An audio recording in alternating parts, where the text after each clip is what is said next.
Hey guys, thanks for joining me today. I'm Mark, this is Spiguyver Backpacking, and today we're going to be going through a list of 5 gear items that I purchased that then I later had to upgrade or go with something different because it wasn't fitting my needs, it wasn't serving the purpose that I wanted, or it just didn't work as well as I wanted, and so I had to upgrade.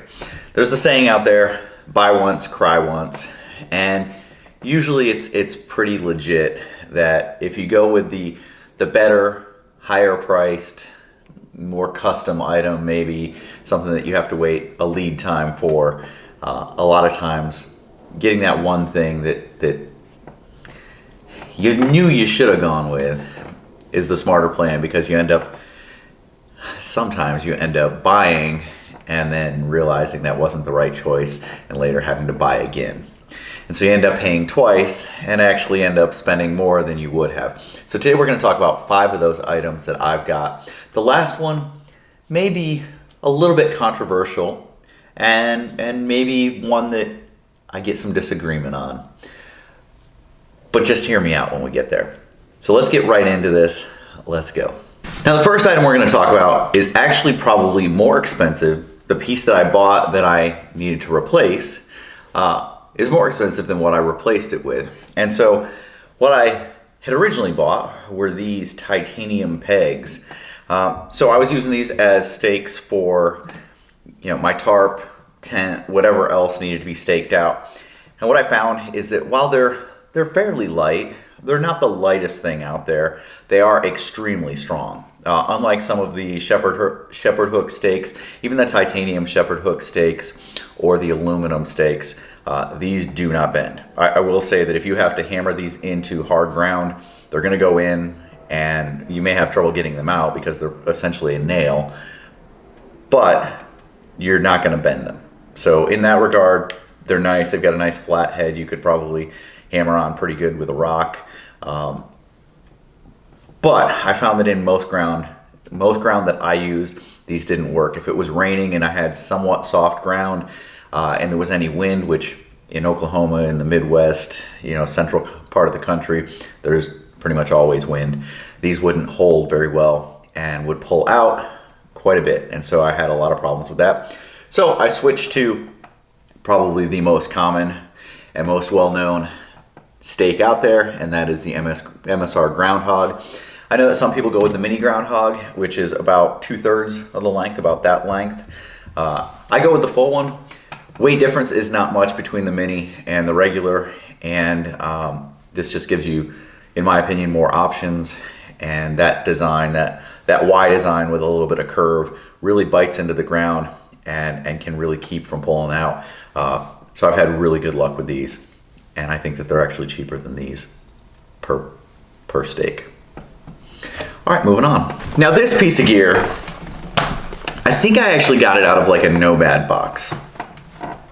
I honestly don't remember though. I may have purchased this one, but this is the Lucy Emerge light, and it's a lantern that you can hang from a ridge line or hang from somewhere. I actually started using these when I started taking my kids out backpacking with me. And so it provided a little bit of light.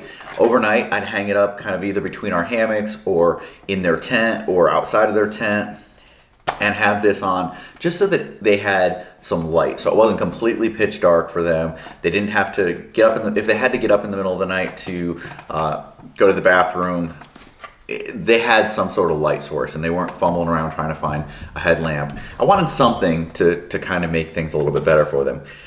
But I found that this one just didn't work all that well for me. It didn't last very long. It does not have any way to charge it other than this little solar panel on the outside. So if it's been raining or it's just not a very sunny day, it doesn't take on much charge at all during the day. I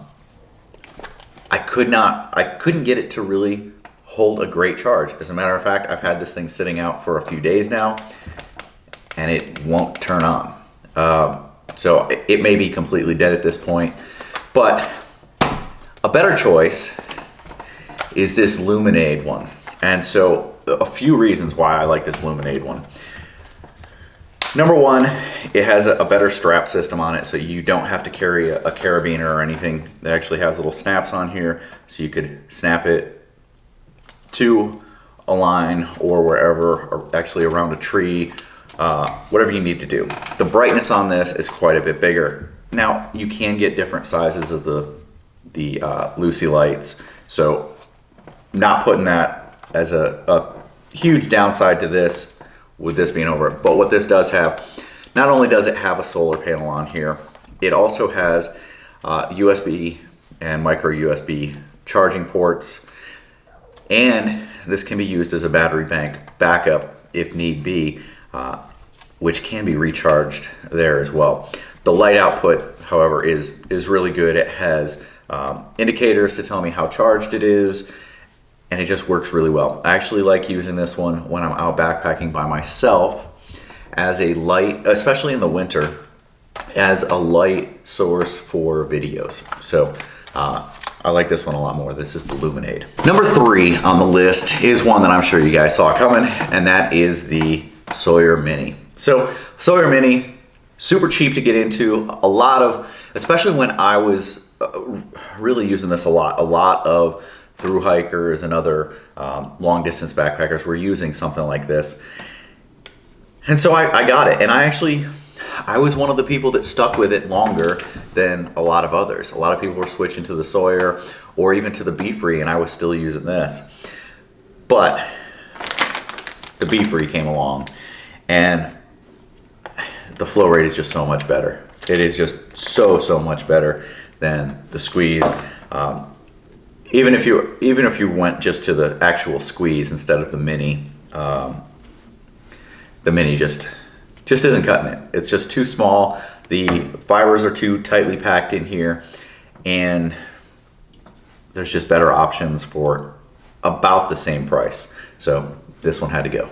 Now the next one is one that is kind of a weird one, because I know it's something a lot of people bring with them, and that is a camp shoe.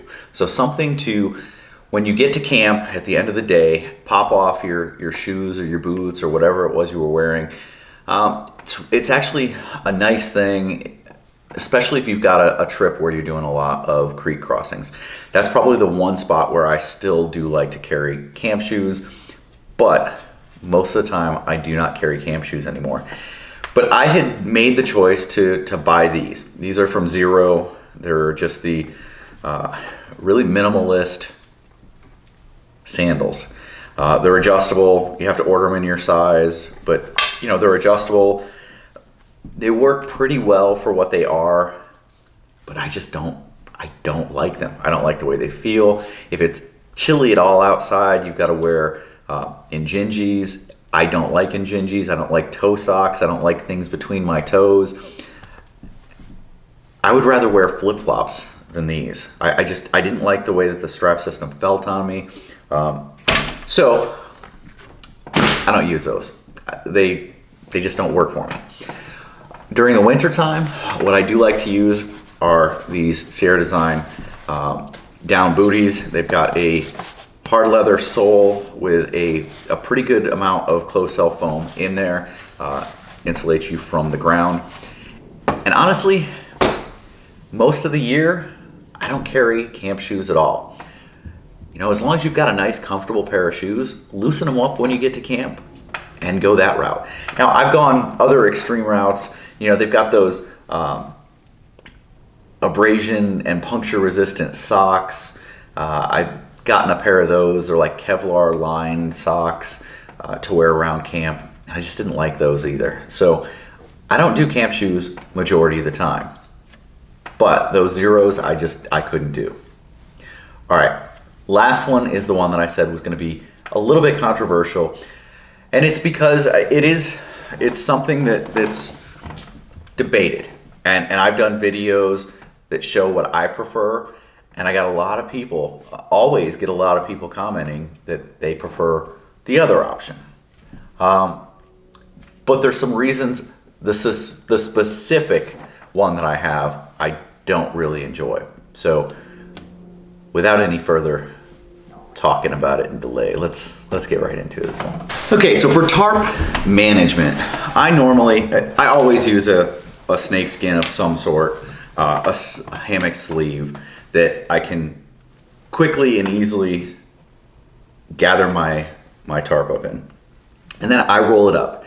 And then I take the line and I wrap the line around the outside, and it creates a nice ball, a nice bundle. Actually, let me show you. So this is my Hammock Gear DCF tarp, and you know, it's a little bit bulkier than a sil nylon or a sil poly or a membrane type tarp. But this is what I'm talking about. I roll it up, it's in the sleeve, I roll it up, and then the line gets wrapped around the outside.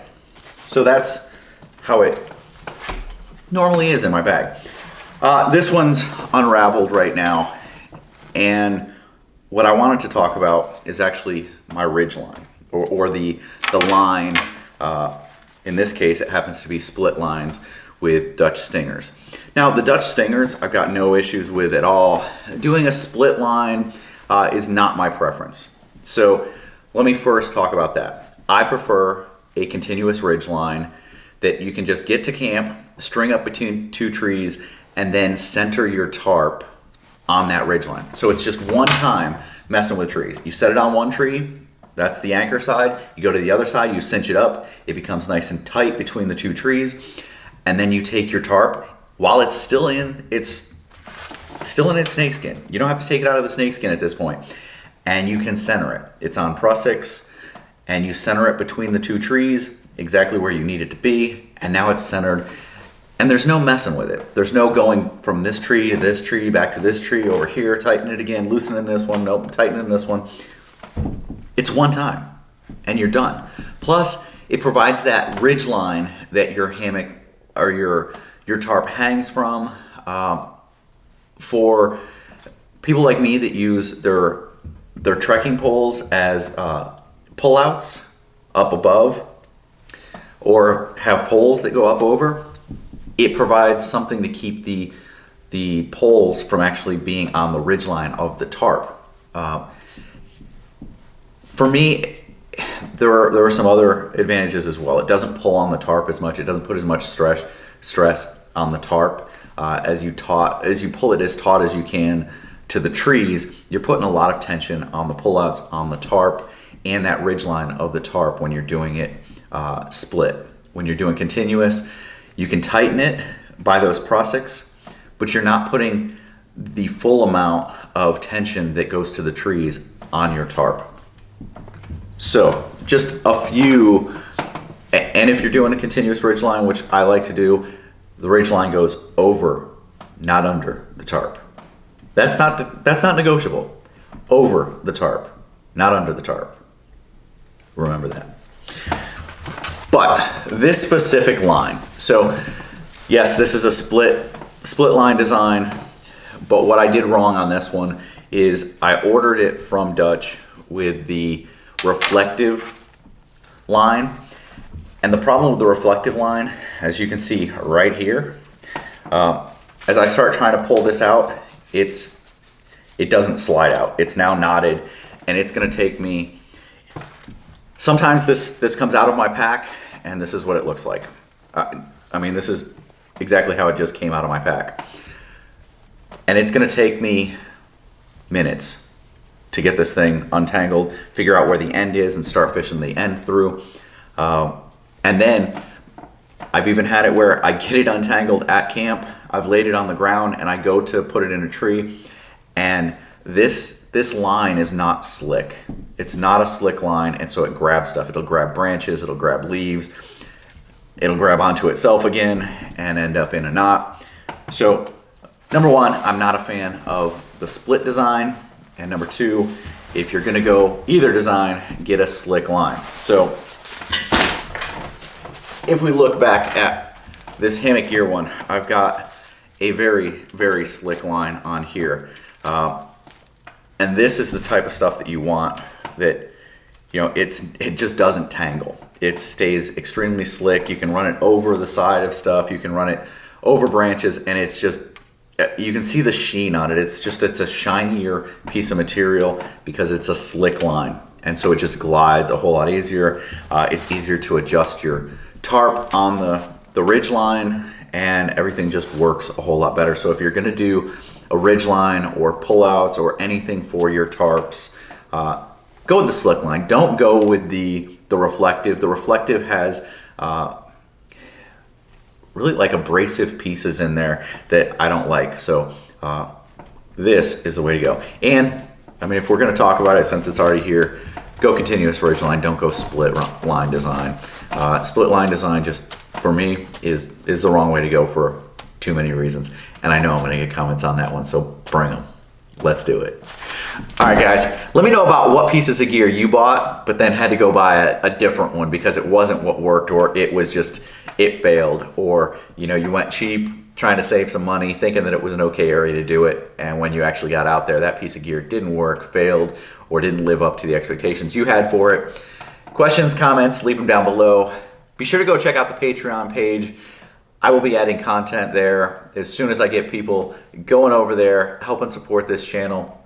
I don't ask for much. If you hit that subscribe button, I would really appreciate it. I will see you guys down the trail.